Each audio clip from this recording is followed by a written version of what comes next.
death, or spiritual experiences. Yeah, I think that's self-explanatory, and that's very powerful. Note that. That's very powerful. Then, last but not least, God's sovereignty. God is sovereign above all and everything. He created everything. The entire universe is because of God.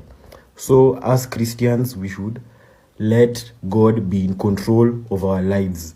God should also be sovereign and center in our lives.